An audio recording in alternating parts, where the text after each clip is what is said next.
Bonjour, merci de votre écoute. J'aimerais partager autour de la question du mental.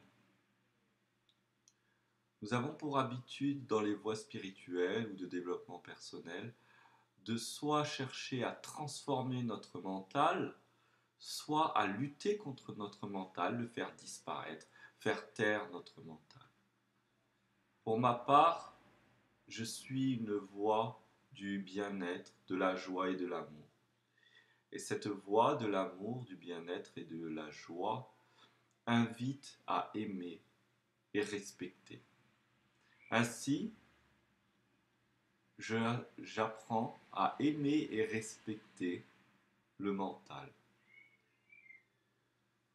Déjà, aimer et respecter le mental, c'est d'arrêter de le mettre à une place qui n'est pas la sienne. C'est-à-dire le mental n'est pas au sommet de nos compétences. Le mental est une partie, une fonction de notre esprit qui nous sert à vivre dans ce monde de matière. Le mental, nous pourrions le décrire comme un serviteur ou comme une monture. Si nous le décrivions comme une monture, nous pourrions le décrire comme un tigre. C'est-à-dire que si on met le tigre au-dessus de nous, bien sûr on risque, allongé au sol, d'être victime de ses griffes et qu'il nous dévore. Mais si nous comprenons que le tigre, donc le mental, est notre monture, nous allons le chevaucher et nous aurons un allié très puissant pour traverser notre jungle intérieure. Si nous mettons le mental à la place de serviteur, il sera le serviteur de qui? De ce que nous sommes vraiment, du je suis profond, qui est lumière, qui est énergie pure, qui est silence. Si notre attention est dirigée vers notre corps de lumière, vers notre âme vraie, vers notre soi, vers le divin qui est en nous et qui est tout autour de nous, vers la divinité pure, pas à pas, le mental lui aussi va diriger son attention vers cela. Et en découvrant cette instance en nous d'être vivant, la vie pure qu'il y a en nous, c'est un respect profond qui nous envahit. Et le mental aussi s'incline humblement, joyeusement, devant cette nature humble, joyeuse et généreuse. Alors le mental retrouve sa place de serviteur.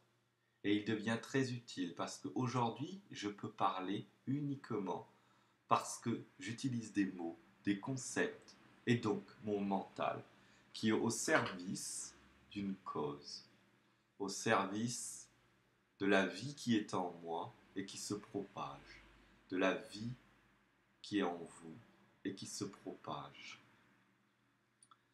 Ainsi, c'est une invitation à ne plus lutter contre le mental, à ne plus chercher à déjouer les plans du mental, mais à apprendre à l'aimer. Parce que si on veut lutter contre le mental, eh bien le mental, c'est aussi nous-mêmes.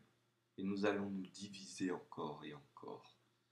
Si nous voulons nous opposer à qui nous sommes, que ça soit un petit je suis qu'on pourrait appeler ego, ou un grand je suis qu'on pourrait appeler le soi, eh bien on s'oppose et on se divise.